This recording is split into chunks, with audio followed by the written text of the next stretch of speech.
This is Anthony Morelli, everybody, going behind the wheels of the podcast of Schwick Wheels. And he also happens to be the CEO of Festival del Toro.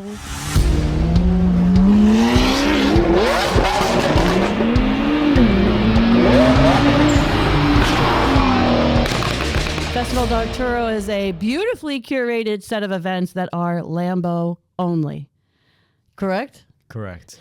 Anthony, tell me a little bit about, introduce us to Festival del Toro and that birthing of that brand. So I started Festival del Toro in 2020 of August. Wow. It was originally supposed to be May, but COVID pushed it back a couple months. So I was doing all the regulations and everything like that. Yeah. But I originally started as an automotive photographer. So I was a sophomore in high school, always loved cars, but never knew what I wanted to do with it. So I bought my first Sony camera and started going to events and networking and meeting people. And then I was like, I'm not making money with photography. And I launched Festival del Toro my senior year of high school. And that's incredible. Yeah. And my dad doesn't own a Lamborghini. I wish he did, but I started it from the base course. So everything with Festival del Toro, I started myself. I started the logo, the network connections, the dealership connections, all by myself at the age of 17. So you've been, okay, so first of all, so Festival del Toro is only 5 years old? This is the 5-year anniversary. This is the 5-year, wow. Yeah. And obviously simple math, but you start this at 17 years old. Yeah. And me knowing who you are at this point as the Festival del Toro guy, you have been exceptional. Thank you. I appreciate that. I mean, you curate, and I know there's teams and friends behind you and stuff like that, but you bring a level of professionalism that really puts, I would put your rallies up against anybody else's rallies in terms of a fine curated experience. Can you talk about, not without giving any trade secrets away, but can you talk to me a little bit about your process in terms of building a rally? What are you looking for? And just anything else that you'd like to say. Definitely. So dealing with Lamborghini customers and clients, I always try and make sure it's the best of the best. That's what these clients buy these cars for. So I want to reflect that on my brand as well. So I break everything down step by step. So every little piece of the puzzle or piece of the event, I break it down into each individual process. So the route has its own process, the midway point, the beginning, the end, everything has its own coordination, and it just lines up towards the end. But each process of the way has its own step, and I try and dissect as much as I can until the event comes. So it's a lot smoother on my end, and the smoother is the day of the event, the better it is for my brand and myself, because everyone remembers the flaws of the event and not the best part of it. That is, you have walked yourself, you're walking into the belly of the beast when you want to bring in high-end clients or any clientele that thinks that they can do it better, or just, everyone who drives a car thinks that they can plan a rally. Just 411 on that. But yeah, there is, because there's so many logistics. For anyone who hasn't rallied, obviously you have your, the infamous, where do we start? Where's the meetup? Yeah. And then the end point, where are we going? And, like this mystique and this build up as to, just beating people from there. Then you have all these wayward points. You have the route itself, and you have like little mini destinations. Like you have always taken us to like a beautiful lunch. Yeah. And then making sure that the route itself is scenic. And then, by the way, people are either they're following your directions or they're not. Yeah. They're either the infamous, are they on Waze? Are they on Google GPS? Or are they actually using the app? Or are they trusting the person in front of them? Are they trusting? I've been guilty of misleading a few people. I'm not going to lie. I'm like, you trusted me without the cope? I was like, whatever. Yeah, I did that a couple times. Everyone's guilty of it. Yeah. But my first event is nowhere compared to my events now. Sure. My first event, I dealt with, there was a tornado warning, a torrential downpour. We had the cops at the gas station push us out, but they were cool. Mm-hmm. So everything kind of like snowball effect. So all these experiences that I've dealt with when I was younger, now you see the end result of now I deal with a bunch of the cops at all these little towns. I create these connections with them. I'm a lot more organized. I keep close to 60 Lamborghinis close together throughout the entire event, which is not easy. Say that number again. How many? We had, my biggest one was 61 Lamborghinis. 61 Lamborghinis. 61. That's talk about a bull, like a herd. Oh yeah. That is a bull run. From Washington State to Washington D.C. to Florida to Boston, we have had Lamborghinis everywhere, and they just keep reaching out and want us to do more and more. Right. I love when you talk about the gas stations. This always mystifies me and drives me absolutely bonkers as a rally participant. I'm always like, why are they getting us at the gas station? And number two, number one, you couldn't get us, so you had to wait for us to run out of gas. So that's that. And number two, I'm like, we're bringing so much business to that gas station and those local vendors that are right there. I'm like, just say thank you. What do you think that is, that people just get so upset when they see a bunch of any kind of cars around? What do you think that is? Like if we're driving through a town or something? Yeah. So that mainly comes with past events rolling through there. Okay. Then they get a bad reputation. Then every time they see a supercar, then it's like, oh, they're coming over to take over. They don't care about the rules and stuff like that. Okay. Festival Toro is the complete opposite. I deal with the local police, make them sure that everyone is aware of what we're doing, what time we're rolling through, how many cars. Yeah. And normally they give us positive feedback and say, all right, we'll block off this road for you if you need it, or we'll block off or give you a little police escort. That's not a problem. But it's when you don't tell these people or these officials, like, we're rolling through, then their whole little town of like 200 people gets taken over with 60 Lamborghinis or 60 supercars. Then that's when you get the bad reputation, the bad feedback. Then you're all over social media for the negative reasons. So that's why. So you don't have any helicopters falling down on your highways, Anthony?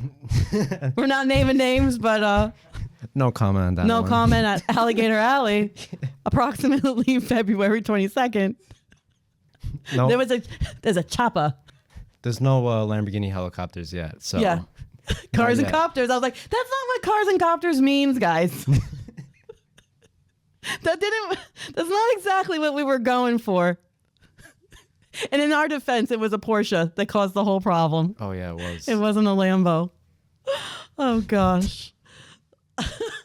So when you are thinking of like that whole beginning to end thing, what is the point, or what is the part of that process that brings you the most joy? And then what part brings you the most anxiety? And if they are the same thing, that is totally fine. The part that gives me the most joy is seeing it's probably the day of the event, seeing everything come together. Everyone's all together, seeing new friendships built, creating new connections with everyone. And I've seen friendships that last many car seasons off of these events. So that's always my favorite part, getting everyone together, having everyone talk to each other and meet, and then see it grow off of that. That's always my favorite part. And then the most anxiety is probably the day before, getting everything together, gift bags, staying up until 2 a.m. the day of the event to put together these gift bags and making sure everything's super smooth. So when I give it to my front end people, it's all done, and I have stickers accounted for, t-shirts. Yeah, there's a design into the decals. Yep. There's, which vendor you're going to use, because what glue do they use, because who's going to be mad at. So I've been using the same guy for like the last 5 years, Nonstop Creations in Long Island. Sure. So I have him. Leo and Jenny. Yes, Leo and Jenny. They're the best. So I have them ship out to me every event because I trust their products. I know their designs will always look amazing once it's printed, and the t-shirts are always great. The quality is always amazing. So I've been dealing with them for the whole 5 years, and I always use trusted people. Yeah, what's really great about Nonstop Creations too is they've been able to handle that rally lifestyle of you telling them I got 60 cars, and they're breaking a sweat, don't get me wrong, but they're not going to tell you, oh my God, like they have kind of enmeshed themselves into they're really the car culture. Like the rally kings. Yes. Or the OGs of rallies in terms of merchandise and stickers. They do everyone. Yeah. So knowing that on the back end, it definitely helps help me with some of the anxiety, because I know that they're going to cover and do whatever it takes to get it done. Right. Which we've had hiccups in the past, and they've proved it, that they could overcome it. You know what's really amazing to me is that you are so on brand with Lambo as well. Like, I mean, to have that trust, I mean, not everybody just gets to say they're doing. I'm not saying that they're letting you represent Lamborghini, but just giving you that dealerships are calling you for their clubs, for their customer service. And then like, because we are great allies of Lamborghini, like even getting your hands on that logo of any kind to even be producing shirts, tell me a little bit about how the heck did you cultivate that relationship? And then what do you attribute your, why you have so much trust? Like what are some of your, I guess, amazing characteristics of yourself, Anthony, of why you've been able to really like talk about a bull, like you've been able to look a bull and grab it by the horns and not be afraid of the bull and like wrangle this thing, which is incredible. I appreciate it. Sure. So when I was 17, I went up to the general manager who I kind of knew at the time, and Alan Rackendall, who's now in Manhattan Motor Cars. So he was originally at Paramus, so we had a meeting upstairs. Alan's a great guy too. Oh, I love Alan. Yeah. He was one of the reasons to help curate Festival del Toro and got me into Paramus. So I owe a lot to Alan as well. He's a huge supporter of Festival del Toro throughout the years and one of the top sales guys that I recommend for anyone to use. So me and the general manager and Alan went up to the conference room. I had I think like a 15 presentation set on Google presentations all set. I had 3 sponsors already lined up, stickers designed, t-shirts designed, route already done, midway locations in mind of. And I said, this is what I want to do. This is my idea. This is the business I want to do it. Would you guys want to back me and be a part of it? And they said, definitely. Wow. So ever since that, we've been doing one with Paramus for the last 5 years, and it's just been getting bigger and better every year. So incredible preparation matched with meeting the opportunity and going for it. Just making sure that I was professional. Everything was accounted for. Any questions that they had was already done or answered when they had them. That was the main key points to show like I'm taking this serious and there's nothing holding me back. Yeah. Then you've gone on to not just having your own Festival del Toro. I know that we've met you a couple different times. Yes. And then I believe you did a Movember event with Greenwich. Yeah, so they hired me out to host their Movember.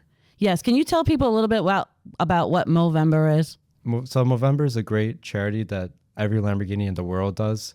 So they do a rally/drive to help raise money for men's prostate cancer and men's mental awareness or health. Mm-hmm. And so Lamborghini is a huge supporter of it. So they put Lamborghini mustaches on all of the cars. That is fun. And they raise tens of thousands of dollars for this great charity. And every Lamborghini does. Yeah. So it's Movember during November. Yes. And every Lambo, I can vouch for this. Every Lambo gets a mustache, and there's different mustaches to pick from, which I find is kind of fun. Oh yeah. And then, we rallied. It's a really nice cruise. We cruise for the day. Yeah, you've planned the route. We usually have we always like to eat. We have a really nice lunch. So talk to me about the difference between planning, like that shift of planning your own curated event and then getting the okay to run an international brand of Movember, because that's really what you did. But you took the responsibility of, even though it's smaller in nature, it's now you've moved from doing something that's your personal brand to then representing not just Lambo, but representing another charity. So in terms of like my events, I could plaster my name everywhere. With, let's say, Lamborghini Greenwich's Movember that I hosted, I don't put my name anywhere. Right. I make sure that the merchandise and the stickers are all to code to Lamborghini, because Lamborghini Corporate's very on top of Lamborghini events, which not a lot of people know about. Right. They're very in tune. They want to make sure every detail is accounted for, everything's in line. So I try and make sure that corporate is happy with any of the decisions that I make for my private events and corporate events. Mm-hmm. And just making sure that the Lamborghini dealerships are in tune to everything that I do. So like with Lamborghini Greenwich, I did a presentation showcasing the merchandise, the route, and everything that I had planned, and they just had to say yes. And that was basically everything for the Movember. but it's just making sure that everything is in tune with corporate, because if corporate's not happy, then Yeah, the deal's just nobody's gonna get happy. refined. Yeah. This is the Festival del Toro bull. Yes. I love this bull. Talk to me a little bit about it. Obviously, we understand the green and red. So that was unique to last year's event. Is this the Movember show? No, that's the main event. Oh, what was this? Bull Run. Okay. We'll get to there. So this is the logo. This is the bull. So the first one I had was a sideways running bull. Okay. I made that one also. Okay. I kind of found it on Google Images. And You were 17. It's okay. I was 17. Yeah. And so I launched Festival del Toro officially on Instagram, trying to get people's attention for the first one. And I got a letter from Red Bull saying, Stop it, young man. basically, Yeah. Yeah. a cease and desist from Red Bull. Oh, jeez. So I thought it was fake. So I thought they wanted to be a sponsor. So I was like, oh, great, this is Red Bull, because they called me. They found my phone number. And they're like, yeah, this is like not Sherry, bad example. Say Uncle Billy at least. Yo, this is Billy. You can't be using that bull. I was like, this is Michaela from Red Bull. So we saw your logo on Instagram, and it looks just like ours. You have to take it down. Wow. So I was like, yeah, okay. It's not Red Bull. Well, they missed out because now there's no Red Bull Lamborghini affiliation.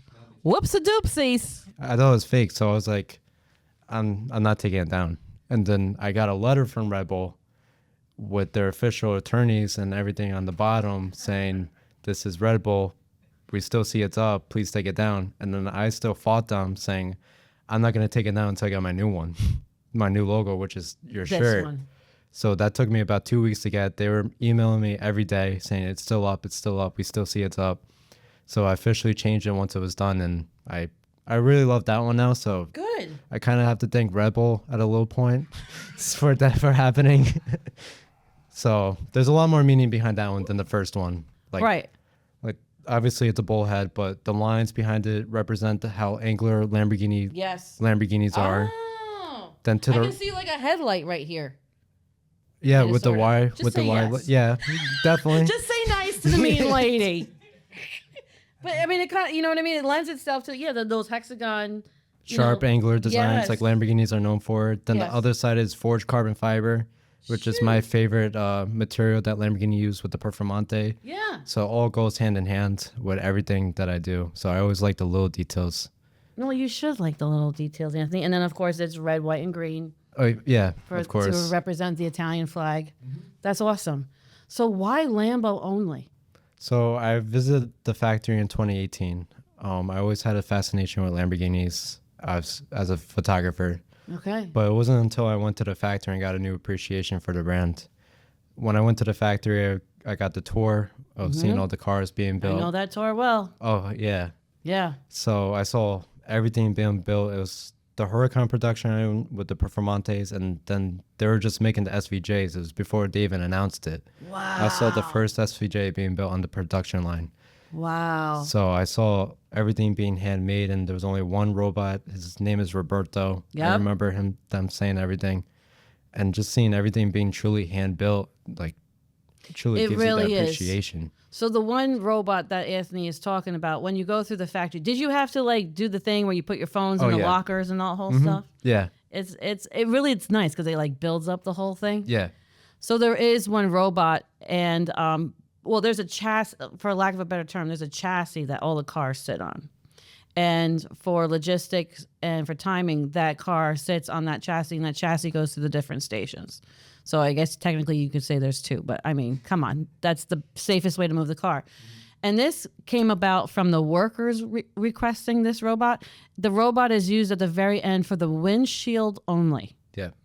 because the workers were saying, Senora, they were saying, listen, we're losing so much time trying to get a perfect fit. They were having such a hard time with the new technology because, everything's heads up. Yeah. And all these warnings that you get through the windshield, through the glass, and if it's not perfect.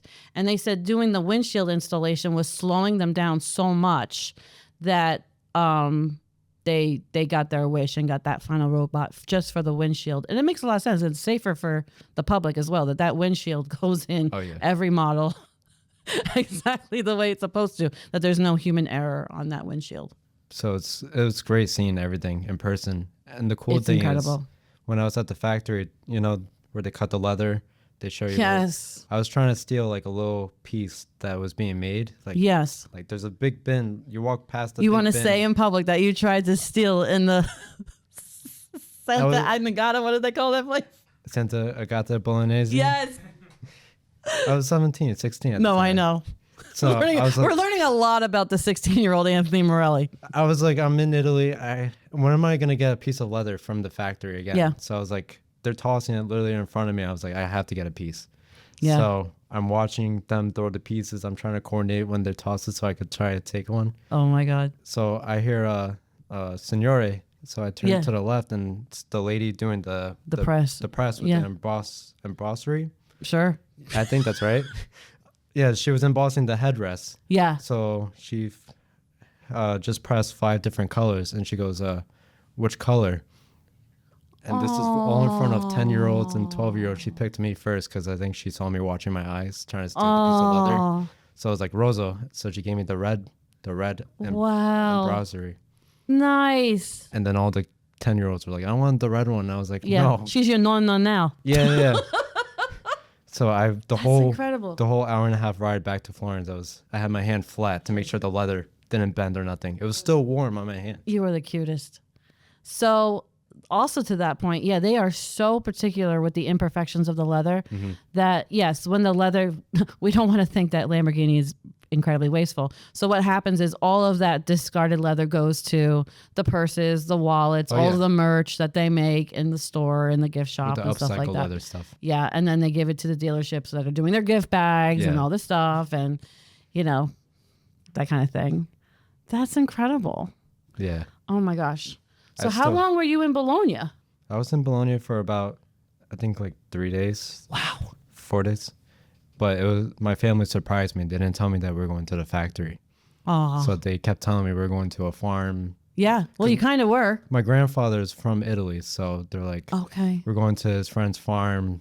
I hope you're getting ready to cut chickens' heads and stuff like that, just trying to deceive me. And then we pull up and I see the Lamborghini logo and everything. That's so cool. Were you there when the Urus building was there? I was. Yeah. So at Lambo, there's so many Uruses being built that they had to make a whole building in the back just for the Urus. And I think that's what they're making 26 a day. Something like that. Something like that. They're cranking out 26 Uruses a day, and they're still not fulfilling orders for this thing. And it's still maintaining its value. It is. As the exotic SUV. Well, once the Urus is done, which is going to be towards like 2030. Say it ain't so. The next one is going to be fully electric. And it's confirmed. Okay. So the SE is pretty cool in my opinion. I've seen that. It took me a little bit of growing attached to because of the different designs in the front and especially the back, how unique it is now. Mm-hmm. But the exhaust is fully different on it. Different notes. It sounds a lot more aggressive in my opinion. The interior is better with the different switches. It kind of reminds me of a Huracan now with the switches in the middle. Interesting. So I really like the SE and I think it's going to grow a lot more attention as it goes on. But the Performante S is still at the top chart right now with Urus and people wanting it. Gotcha. So I have a couple of models in front of you here. This is the Schwick Wheels Lambo fleet for all to see. One of the best fleets. Oh, thank you. Definitely. Well, first of all, talk to me about what you think is the hottest model out here. That's a hard question. In terms of color, I think the blue Uranus. Yes. Which is this Technica right here. I think that's one of the best colors that Lamborghini has, especially it being an Ad Persona color, which is custom. I think that's one of the best ones in your collection. And this is the one, I think you can see it by the hood, it has the La Prima plaque on it. The attention to, it does. Yeah. The attention to detail. Yeah. Do you know about the Technica engine and the door? No, I haven't. Winkleman signed the door and the engine As did the designer of the lead engineer of the Technica. I have a photo of your door on my phone because I On your loved phone? it. Yeah. Oh, that's so cool. I show it to people like, look who I at know. this Technica. And then they go, oh my God, because you don't see it, especially on to other Lamborghini owners. It's a one-on-one. I have so when we were at La Prima, I have an idea as to why he opened the door. We have a video of it. I have to find it. It's on a USB drive somewhere, that the lead engineer of the Technica free-handed a whole car on the door and signed it. And it says, to William Schwick on this door. Well, going to have to get a shot of that door for the content. So when you do a La Prima experience, they bring you into a private room to unveil your car. Mm-hmm. So you've done the whole museum tour, you've gone through the whole factory tour, and then now you're in a private room with the executives. If Winkleman's in Italy, he'll be there. Oh, wow. So like Andrea wasn't there, but Stefano was there. The other VPs were there. All of our concierges were there. And they make you a personal movie. Oh, wow. Of your car. And then at the end, they open up it's like pitch black, like blackout curtains everywhere. And then at the very end, they say, we have one more surprise for you. And they open up the curtains and it's the factory. Oh. And I guess no one had done this before. And I'm not saying this to like brown nose, but I just want to tell you what really happened. Mm-hmm. So I'm just taken aback by the whole experience. I take Billy's arm and we walk up to the glass and we just start applauding with our back to the executives. Yeah. So we walk to the glass and we start applauding all of the workers.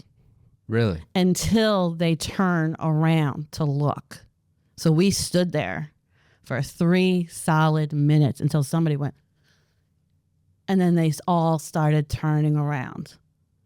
And then one group, they were trying to get one station to look and they were going like this, stop, like whatever. Like, really? Because they're not allowed to stop to work. They're not allowed to stop. Well, I mean, within reason. There's no evilness going on. But they're so committed to the product and everything's on a timer. To stop and wave is a big deal. So they stop and they start waving back. Oh, wow. We turn around, because at that time, only Winkleman signed the door and the engine. Nothing else has been signed. We turn around. All the VPs were like this. Just staring at us. And I was like, okay, hi, what's going on? They were like, no one has ever said thank you.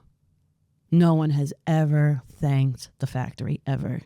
That's awesome. And I guess word got back to them so that by the time it gets to the United States, there's a video and a message, and he draws the Technica onto the door. Oh, so you didn't even know that until it came to the U.S.? Not until it comes to the United States. I thought he did it during a Prima. Nope, they kept it as a surprise. And I think that's the moment, is because we were the only ones that I know of that said thank you to the workers. Oh, that's awesome. And then turned around. And then that's why she felt comfortable coming up to me. And then she didn't touch my face before that moment. Then you got your face squished.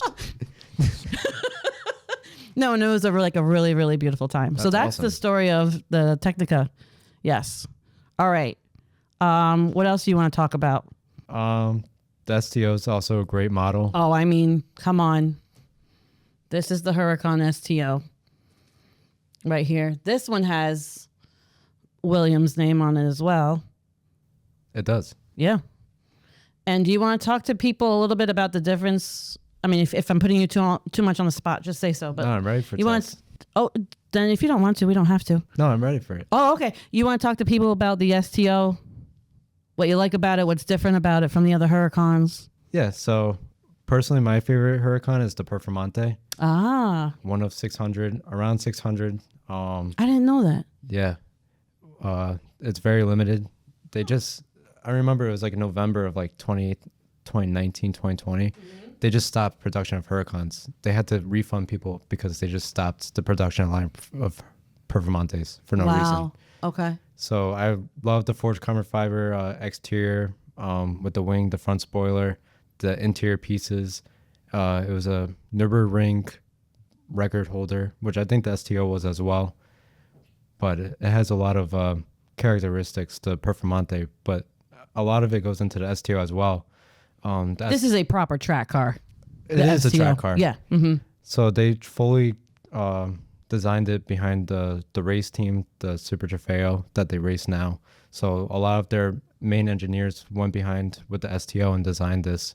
So a lot of the ALA functions on it are all active. The rear wing has three different Like adjustments arrow. you can make on it. And then you got the Cofango, which is one of one. No other Lamborghini has it except for the Mura, which is the heritage behind it, which I love that they went back to. The carbon fiber doors, the carbon fiber air vents, everything. Do you have the sport? You do have the sport seats, right? Yes. They're very painful. They are, but they look great. They look amazing. Yes. No pain, no gain on that car. Not a lot of people have those seats also. Right. Those are carbon fiber framed seats, and my old lady hip feels it after 20 minutes. Yeah. I mean, I've rallied with that thing, and I've been in that car for more than 2.5 hours at a shot. And it's a track car. It truly is. And a lot of people said that you could feel the difference too. Absolutely. And we're driving. The rear wheel drive with the lightweight chassis and everything, it just glides when you transfer lanes. Even though I'm very uncomfortable after 20 minutes in that car. Mm-hmm. So they say only 20 minutes because it's 20 minutes. And then it starts screaming. I feel the safest in that car. Really? Driving it. It's so aggressive, and I can actually drive it faster than the other cars in the fleet. But like you said, the agility and the control on that thing. Yeah. I feel like I could take over the world in that car. Do you feel safer in that than the Urus? Yeah, because the Urus, I'm not going to roll it. Right. I mean, I just, drive it differently, Yeah. So speaking of the Urus, I'm going to show you my favorite because I think you know my favorite. Oh, yeah. This is the Urus S. And would you like to tell people what the exterior color is? 50-50 on the exterior color. What do you think it is? Is it Verde Gia? It's Verde Hydra. Verde Hydra. In matte. Yes.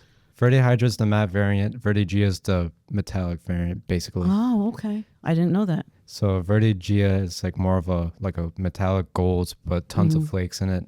I always forget about Verde Hydra, which is your variant, the matte green. Yes. And I spec this all by myself. You spec this one too? Yes, I did. This is a great spec. Thank you so much. What I'm most proud about this car is on the interior. So speaking of the factory, when I was speccing this out at Greenwich with Kev, I love the way an emboss looks. Yes. Super clean. But I also love the thread and the stitching because it pops. Mm-hmm. So I had asked for a certain thing done embossed, and they said, that's a beautiful idea. It's just not an option. We don't do it that way. So then Kevin and I just really looked into the thread colors. And so we picked the thread color that would be as closest to a match as the leather interior. And so if you're standing back from it, to me, it looks embossed. It does. But it has the full emblem shield, and it has the whole Urus, and it has the whole rest of the inverted stitching done. So that one I'm very, very proud of. It is a great spec. You don't see that color combination at all. Thank you. Thank you. And then would you like to introduce the V12 that's there? Your old V12? My old V12. The Lamborghini Revolto. The Revolto. Well, how do you feel about this car? This might be a little bit controversial. That's okay. I'm not crazy about the Revolto. I would take an Aventador SV over it. Roadster? Roadster, yes. Uh-huh. That's why you and I are friends. Yeah, that's how I'm feeling about it too. You're going to see that a lot more and more, especially, I know it's the first gen Revolto. They have a lot of issues like the first gen Aventadors. That is fair to say. I know the second gen Revolto, I heard that they're going to add ambient lighting, a lot more carbon fiber features in it. Interesting. So I think the second gen and the runoffs of the Revolto are going to might pique my interest more in terms of that. But in terms of right now, I think like an SV Roadster, like you mentioned, is the one to go to, especially investment wise. I think I would actually like an Ultimate. Ultimate is great also. Thank you. Yeah, that one's good. Thank you very much. We just had a purple one at the Paramus dealership. Oh, very nice. Violetta, whatever they call it. Violet. Viola Passerfe Viola Passerve. with white interior. Beautiful. I think the attraction and the newness of the Revolto is what is getting everyone's attention because there's still not that many out right now.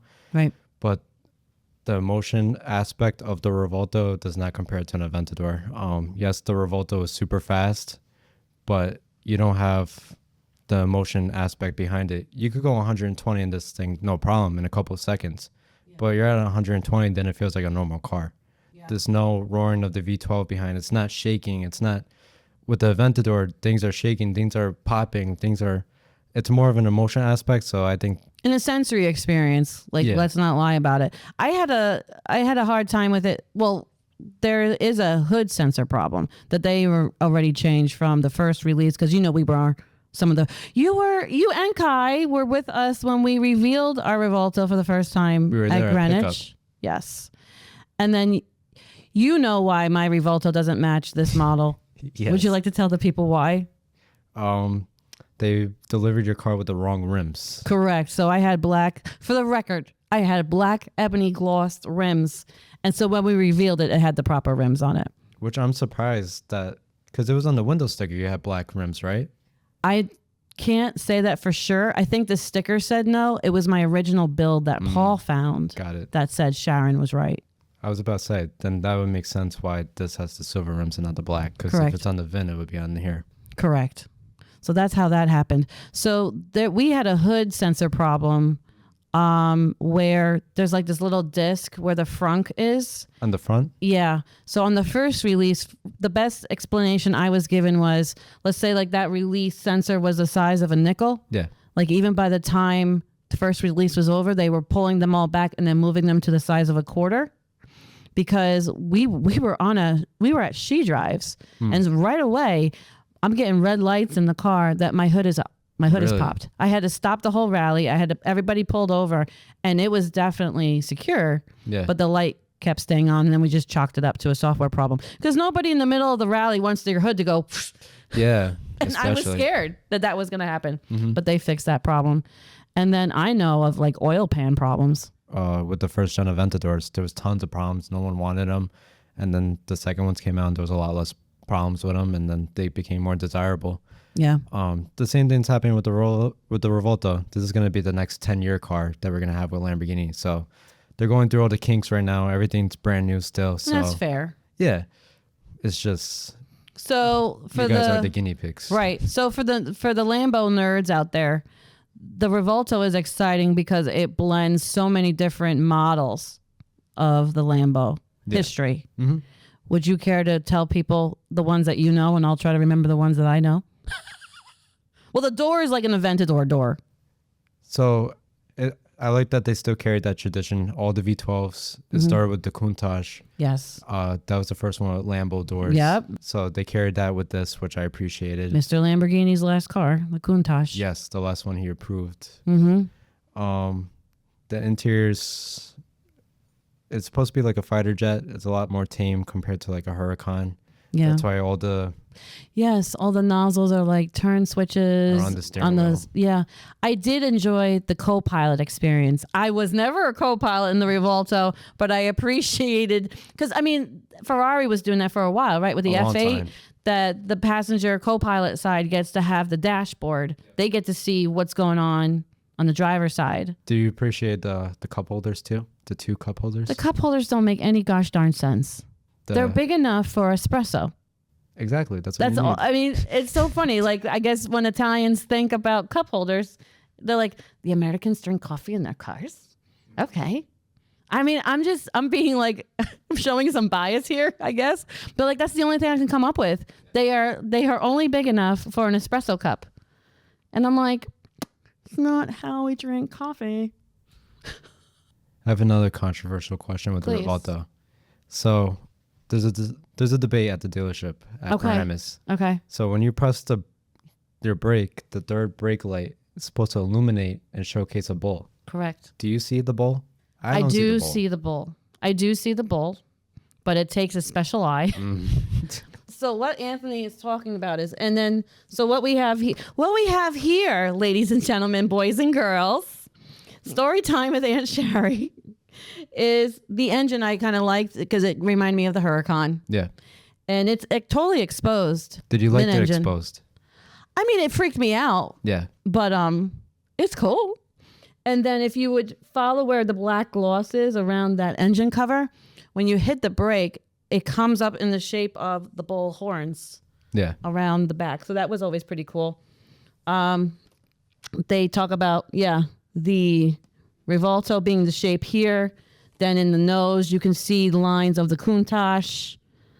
What did they say was not the Performante, but the Scion. Oh, the rear? Yeah.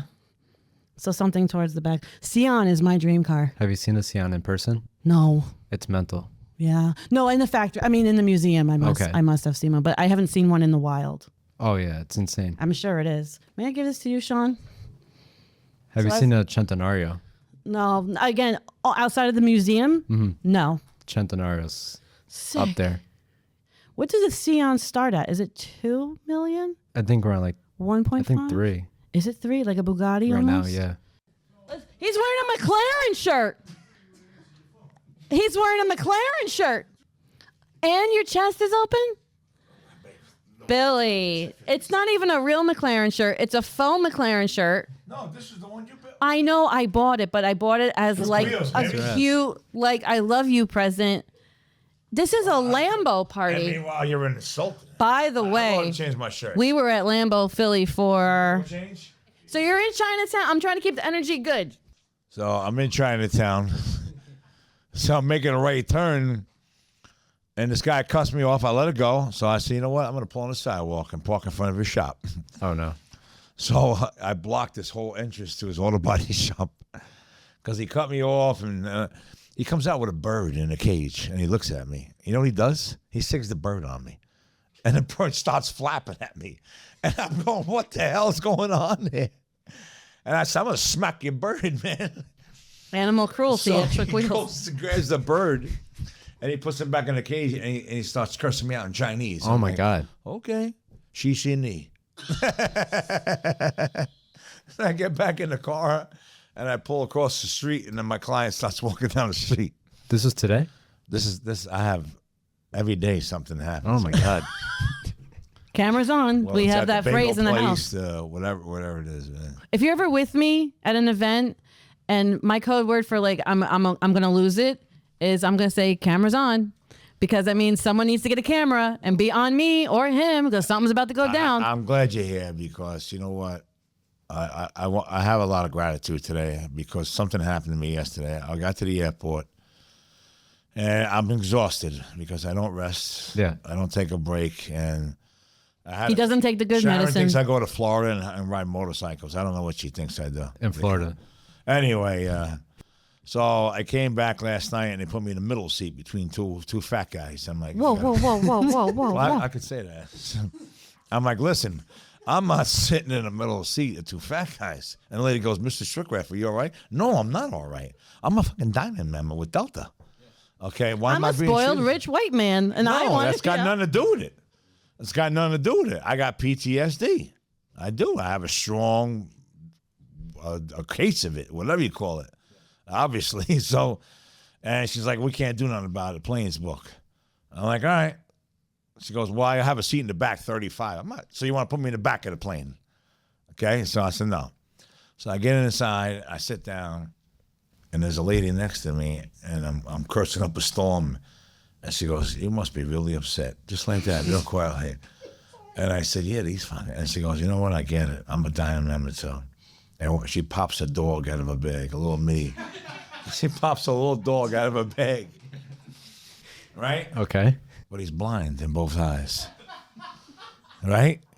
Yeah. And he looks at me and he's sniffing me. And you know what? I pet him for a couple of minutes. And I realize, what the fuck am I complaining about?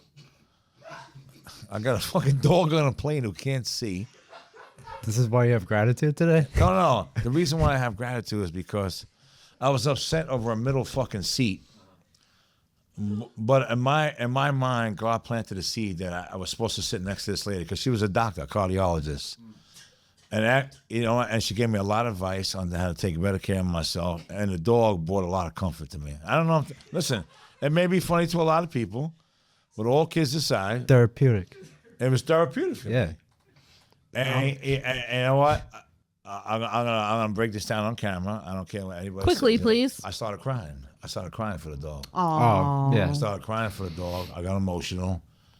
And she asked me if I wanted to hold him, and I did. I put him in my lap, and he sat there for almost an hour and a half. Really? And Also known as a pet therapy service animal. so I think I need one of those. Well, don't you have 2 dogs? I got 2 dogs, but all they do is fucking suck the life out of me. It's the fucking truth. Babe, when I brought them to the fucking the pet thing, Okay, take it easy on the They language. ran like I didn't even exist. Come here. No. Okay. Well, Anthony has not been through the garage yet. You have? But so that might be fun to see what's in the garage when we're wrapped. Yeah, I gave up a kidney and 2 lungs and 1 left foot, but Really? I got the yellow car back. When did you get it? It pulled into the driveway last night. Really? Yesterday afternoon, rather. Yes. That's I a great actually car. like it in the original one. I like it more than the original one we had. So we were talking to Anthony about our Primo experience, picking up the Technica, that it was signed.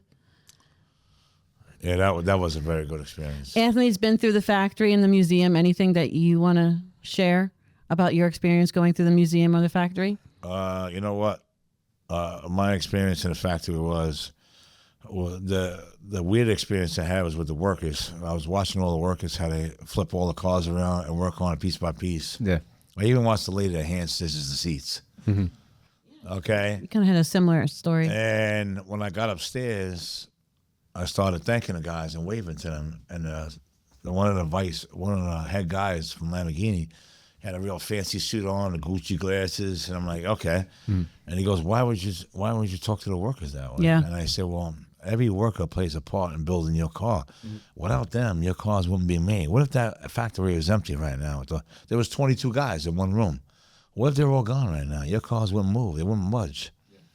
So I'm grateful that they built me such a beautiful car, and that Winkleman and the chief operation engineer signed my car. I was the first one to get a car signed at the time.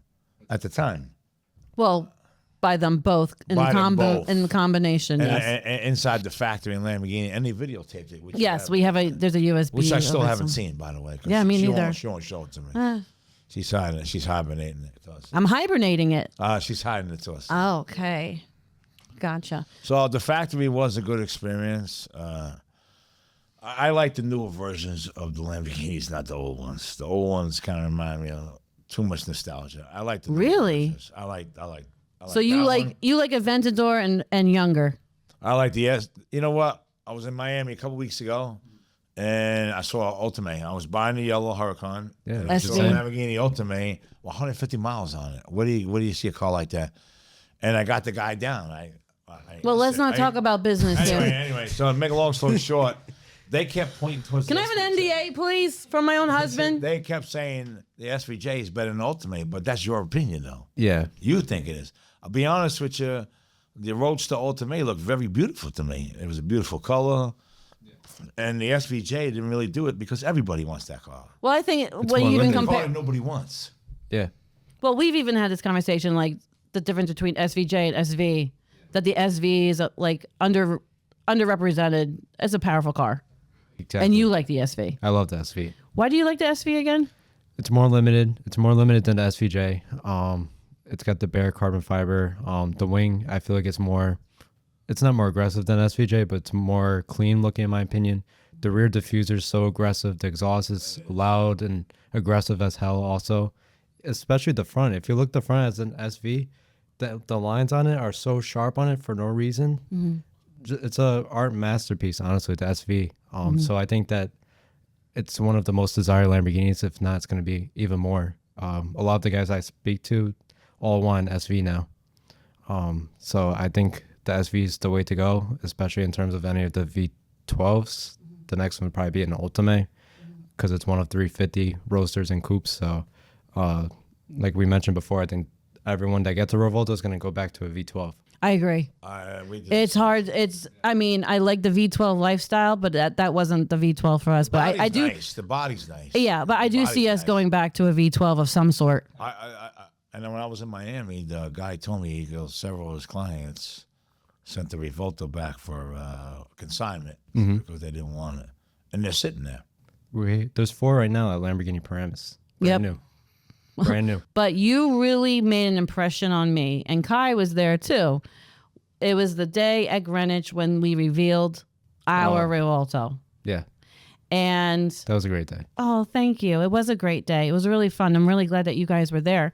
And what made an impression on me with you was, so the car is revealed, and it's like it's sitting in a lot. There's nothing really private about it, and then other public are coming up to the car and they're starting to take pictures of it.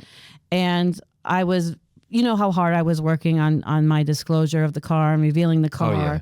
You're on top of it. Yeah, I was really trying to be. And you took it upon yourself. You were in such a nice, kind way. And not even meaning to do it in front of me, but you went up to people who were in public and you're like, you're not going to be showing those videos until you follow them and you see that she's posted. Okay? Thank you so much for understanding. Didn't even give him a chance to respond to the thank you. But he was just like, this is the expectation. You even said something like, you guys were really blessed to see a Rivolto today. I need you to keep your cameras, whatever you said. And you said, do you understand? Okay, thank you. And I was like, shit. I was like, I don't even want to do my own reveal now. But talk to me about, where does that come up from inside of you? How you protect your clientele? So I appreciate the kind words. It's literally why you're sitting here today. So no matter if it's a Gallardo, Huracan, Revolto, you're picking it up, your first Lamborghini, or if it's your 10th, I think every experience should be unique and special to the customer itself. Yeah. So you invited me out. I remember you telling me at Greenwich during the unveiling of the Revolto that you were even taking delivery of it, and you invited me out at that point. So I told Makai, like, we got to make sure that we're there. So I made sure I messaged you when you were getting your Revoltos. I even made sure at Greenwich when you were getting it and everything like that with their head technician Furlan to make sure everything was coordinated good and there was no problems with it, because I know the back end of Lamborghini, so I'm good friends with their head technician there, so I want to make sure everything was smooth on that end. And then delivery day, I want to make sure that not only if it's you or anyone that I know personally or anyone that invites me out to these things, that their experience is the best of the best and nothing gets their way. That should be the least of your worries, is people recording. So that's why I want to make sure I'll take it, or I'll be in charge of making sure that your day is not ruined with the launch. It took a lot of pressure off of me, because it also saved me from losing character, because like, I want to be me, I want to be myself. The only person I really want to be yelling at is my husband. That happens a lot. And then every day. With just cause. Every day Saturday with Sharon. No, every day. I never have a Saturday. Ever. Well, I'm sorry. I wake up and make you coffee and all that. Oh, my gosh. Being a car enthusiast yourself, being a Lambo, and like being a fan, like loving the cars and wanting to take pictures of them, like being that kid again, so to speak. Like, what is the advice that you would have for people who are enthusiastic, who need to understand the etiquette around these things? Like, what would you like people to know in terms of, hey, man or girl, chill? In terms of like going up and seeing them? Yeah, going up and seeing them, approaching people about them. I always tell people to go up and make sure you give them the respect. Obviously, never touch the cars unless the owner says you can, especially going inside. Never reach for the door handles. That's one of my biggest pet peeves, is when they reach for the door handles and they think it's open. But go up, ask if you could take photos, and try and create a connection with the owners as well. They're more than just cars. The owners behind them is the reason why the cars are here. So talk to them. They're people as well, and create a connection and get a new friend out of it. Everyone has the same relation for the car, so why not benefit and use it to your advantage and to get a new friend out of it. Well, I think that worked out in your case with us. I mean, I don't think I saw you touch a car in the first 3 conversations that we ever had. Even if it's new, used, never touch it. Especially when my dad, when I was younger, he would take me to Lamborghini Paramus all the time as a kid. he would always hound me, don't touch the car. Don't have your hands behind your back. Make sure your zipper's not touching it. Yeah. It's just like the small things. And now, like, if we're having a problem, like, somebody call Anthony. Someone ask him to move it. How do I do this? Anthony, do you know how? Yeah. So that's where I want to be, like the Lamborghini guru of everything. So I mentioned to you before that I'm launching a new business. Yes, let's talk about this. So this is huge because I've never even mentioned it to the public yet. It's not released yet. Okay. Do you need us to like record it and wait a while, or are you okay with this going out? No, this is next week going live. Okay. The website's still being built, but I'm releasing a new business called Mercado del Toro, which translates to the bull marketplace. That is very cool. Yeah. So I'm going to be the Lamborghini guru of all Lamborghinis, basically. So a marketplace where you can find new, used, or any Lamborghini in the country, if not world. So, well, I mean, I think we've given you our dream list. Where did that idea come from? Like, you just found a niche for this? For the past 5 years, I've had at least 10 different Lamborghini owners come up to me and say, "I'm looking to sell my Performante. You know anybody? Okay. I'm looking to buy an SV. Do you know any?" So I would like an Ultimate SV Roadster. Do you know anybody? Yeah, got it. So it just came to a certain point. Like, this is. I found one. What color was it? Green. Oh, that's a nice spec. Okay. I think I know which one you're talking about. In Miami. At Prestige. Yes. Okay. I have two of them, actually. 2 Ultimates? There's two of them next to each other, and they're both. You might need to vet that out, Anthony. One's green. Do your due diligence, one's sir. green, one's blue, and they both have the same exact interior, and they both have 150 miles on it, so it must be the same owner. I didn't even ask, but the car's been there for 2.5 months, so I'm assuming people are watching their money right now. I know there's a silver one for sale in Broward County right now with bronze rims, which is a nice spec. But That's the ones interesting. in Miami, if you look it up, there's two of them. But I seen a bunch of people come in that day and look at them, and I think people are watching their money. That's what I think what's happening right now. Especially right now. The car market is pretty quiet right now. Yeah, I totally agree. Yeah. If you could give, that's not just you yourself, the 17-year-old who started this, but like any person who's told, "Oh, you're too young. Oh, you're a 17-year-old." Like, what is like that one piece of advice or mentality that you think makes everything else like stand on? I think it's important to never take no as an answer. Always find a way around it. One of the biggest examples was I had a Stradman, the YouTuber? The Stradman? Yes. So I shipped out his car from Utah. I paid $13,000 for it to come out here for an event.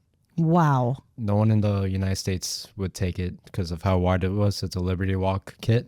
Yep. So- We've had some problems with that Liberty Walk too. kits. It's nice. I Yep. want a Liberty Walk kit.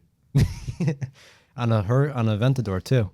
It was on Wow. the Aventador Roadster. Yeah, no, Liberty What did it Walk make it kits like are nice. 88 inches across then? Like SEMA promotes that a lot. it must It have been a was. monster. 88 inches. Liberty Walk makes it for all cars, though. They make it for Huracans too, and Huracans, they're a Chinese company, right? Japanese. Japanese, okay. Yeah, they're SEMA. They promote them at theater every year. The smart thing is what he did. He got a totaled Aventador, which was like, I think it was cosmetic damage in the front, so it had nothing to do with the rear. So the title was already bad on it because it has a bad collision on it. So he put the body kit on that. So Yeah. if Smart. it's not, Basically get it And it on looks- salvage. it You looks can do much whatever you better. want. well, clearly in front of you, you see how unique Lamborghinis are. How the STO has a certain characteristic to certain buyers, and the Technica caters to other ones in the Urus S. And there's huge differences between a Urus S and a Performante, even though they're the same base, but there's still huge differences that people like one from the other. So when Mercado del Toro kind of fills in that void a little bit, like if you want an STO and like Blue Cepheus, I could try Yeah. and find it for you because I have all the inventory on my website. So I'm trying to work with, let's say, Lamborghini Paramus, for instance. I'm going to integrate all their inventory onto my website, That's incredible. and same thing for Lamborghini Greenwich and all these other That's an dealerships. incredible amount of trust. Again, like I think both of these business models that you have, like the amount of trust that you've been able to curate.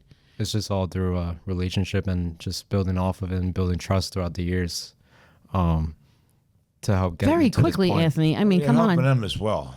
because you're keeping the product alive. Yeah. So you're doing them a favor. I must say, like particularly on the Huracans, we know the value has maintained. The Urus, of course, the values are maintaining. they maintain it. I mean, Yeah. not that we want to talk about the other Italian brand, but like the Ferrari is having a hard time because their cars are depreciating so fast. terrible. Are they? Yeah, It's really bad. yeah. I didn't know that. The SF90 right now. There's so many available right now. That's that the one that's really popular, right? was really popular, but now they're like the dealerships. I think there was like 8 or 9 for sale at Greenwich Ferrari, brand new. You're They kidding can't me. sell them. It's limited. It's one of 800, but they can't get rid of it. So so it's not even you don't even have to own a used Ferrari anymore. You can buy one brand new now. That's out of the books. They're sitting on the lot. They're sitting 13 cars at a time on a lot. That Ferrari just got too advanced with the hybrid system. No one really wants it anymore. The main thing with Ferrari was their V10s, 12s, and the 8s, and their naturally aspirated engines. They're not really catering to their demographic of customers. So now they're introducing V6 hybrids on a $2 million car. What? Yeah, Yeah, It's just bad business. terrible. like this. Yeah, we've talked about it. Well, we're gonna see that now with the Temerario. Right now, Lamborghini dealerships are buying up Huracans right now to keep an inventory. So when the Temerario comes, they have the Yeah, right now. Huracan. What advice would you give to Lamborghini owners? I mean, we try to buy our cars all as forever cars, but there are people who are, I mean, not necessarily hammering down on them either, but like, what would you suggest to Lamborghini owners, like to stay or to stay competitive in the market? Like, what would you like them to know? I would just recommend buying a car that you would truly daily drive and that you truly appreciate. Don't go for a car that you're gonna buy and expect a return on it. Then Okay. what's the point you're gonna buy it for if you're not gonna enjoy it? So I recommend people looking like that, and then also with the colors as well. Like Verde Hydra is super popular right now with Verde Turbine. Those are like probably the most common colors right now we're seeing on Revoltos. Yeah, Matt has had a moment in the last 3 years. A lot of Lamborghinis Yeah. are matte right now. Yeah. I Seems like to the be the matte trend. color. You like the matte? Well, the Huracan downstairs is matte, the yellow one. Oh, you didn't see it yet. That's the one we keep saying don't talk about. Let him Okay. have a visceral response I'm when he not gonna walks lie, through the when I garage. saw it Pretend to looks be better in excited, person. Anthony, when you go back downstairs. Okay, it looks better in person. Now, do you like the like the metallic and then wrap it matte with the PPF? No, we've been getting it matte from factory. Really? Yeah. I 3 like the times now. stealth matte. Yeah. I do love the blue Uranus in the gloss, though. The metallic flakes in it. Yeah, that's the most gorgeous. That car does not do justice until you see it in person. It does not. You know, and then even clean. Like we've done videography on it. We've done cinematics. We've done photography. We've done staging. There's nothing like just seeing that car in The person color with the is metallic flakes. It's insane. Well, you can't get there. You have to handpick that color. It's custom Yeah, color. we know it's Epperson. It's one of the colors that changes in the lighting. That is such a fun experience. Can you talk a little bit about being on the bull run with Anthony with 60 other cars? Oh, that was awesome, dude. You did a good job that day. The way you set it up and prepared. I've been on a couple of rallies that I never want to go back to again. Especially my first experience one, no names mentioned. Thank you. Good boy. Yeah. I am a good boy.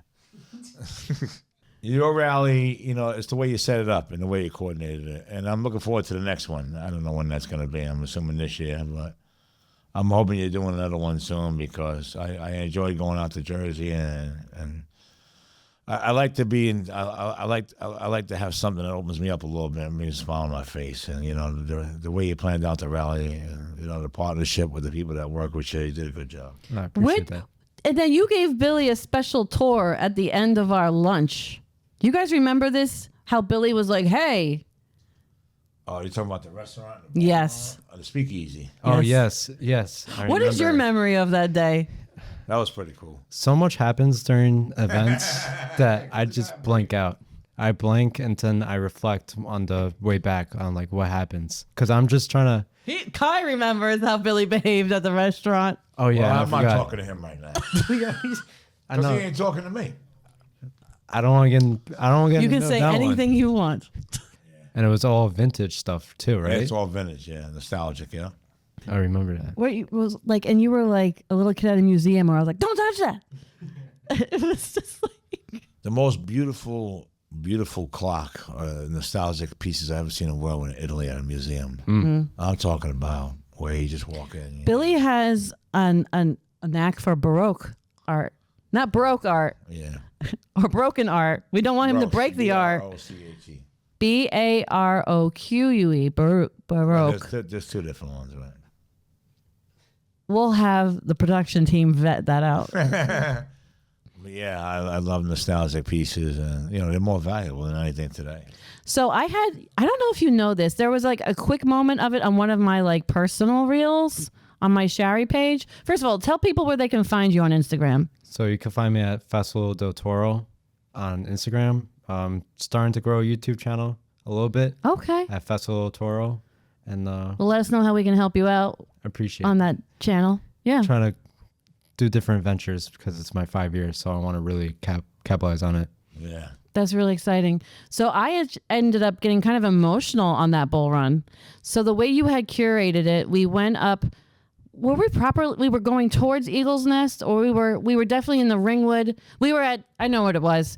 We were at Ringwood Skyline. Yes. We were on the Ringwood Skyline, and you don't know this about me, but the one thing that you do know about me is that I am Italian American, like yourself, and my Italian immigrant family, they didn't land in Newark. They didn't land. Well, they started in Patterson, but they end up in Ringwood.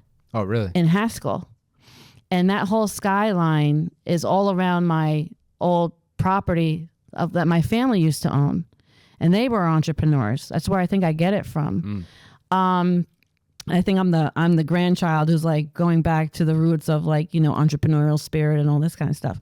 So I have this, and I have goosebumps now. I have this moment where I am driving in an Italian made car through the mountain of Ringwood, New Jersey. And I go, oh my gosh. And what people don't know is the adversity and the racism that was very prevalent in that area of New Jersey where, I don't like to give them attention, but we all know what we're talking about. The Klan would march on horseback, fully gowned in white from head to toe, covered faces. And they would march in front of my grandfather's bar and house. And he had many children. And, back then, like the house was next to the business. And so where those babies were sleeping is where we did business next door. Oh, man. And they would march in front of my grandfather's house in a parade. And the other Italian owned, because there was St. Francis, the church was down the street, and there was other Italians moving into that neighborhood. And they would on purpose march on Ringwood Avenue in front of my grandfather's house and bar to intimidate him. And here I am on a freaking bull run. And just going, bah, bah, bah, bah, like through the same hills. I can't tell you, I didn't know I needed that healing from my family, but you absolutely provided that opportunity for me. Oh, that's and I awesome. just wanted to say thank you. That's awesome that it all lined up. Yeah, it was such a beautiful, visceral. Remember, baby? And we talked about it a little bit in the car. I don't remember. With that said, are you ready to go full throttle on Behind the Wheels podcast of Schwick Wheels? Let's do it. Okay. There's no judgment. You just answer it the way you feel it. You ready? Okay. New or pre-certified? Pre-certified. Mm-hmm. Paddles or stick? That's controversial. A lot of the cars I like are paddle. Good for you. Paint or wrap? Paint. 2-door or 4-door? 2-door. Chevy or Mopar? Mopar. Okay. Because now I'm throwing you off of the Italian questions. I was confused. I know. Because these are not all Lambo questions. TRX or Raptor? Oh, Raptor. Oh! We ain't talking that. Coupe? I'm on road dead. Coupe or Spider? Coupe. M Series or Import Tuner? Import tuner. Okay. Everyone breathe. There's no right or wrong answer. Yeah. You're amongst friends. You're Just amongst mad at friends. you like Ford, dude. You said you weren't going to talk to me about the T-Rex. Well, you like a Ford, dude. You might have to rethink that. No. Okay. Turbo or supercharger? Turbo. Of course. OEM plus or aftermarket? OEM. Rally or cruise? Stampede. Hey! That's a good answer. Wow. GTR or Hellcat? GTR. Oh, this one's like made for you, even though we're all pinholed now. German engineering or Italian? Italian. Oh, this one's oh my God, for the shirts today. McLaren or Lambo? Oh, Lamborghini. 100%. Listen, I was not aware that this was a Lambo party. It's Anthony Morelli of Festival del Toro. Okay. Lambo-only events. I do work 7 days a week, and I did get off a plane at 2 o'clock in the morning. And I went to work at 6 a.m., and I just got back just then. Okay, matte or gloss finish? Gloss. And then your ultimate all-time favorite Lamborghini model? It's a Lamborghini Huracan Performante and Rosa Via.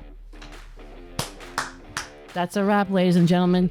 Thank you, Anthony, for coming in behind the wheels of Schwick Wheels podcast. This has been Shari Schwick, Uncle Billy, coming at you from behind the wheels.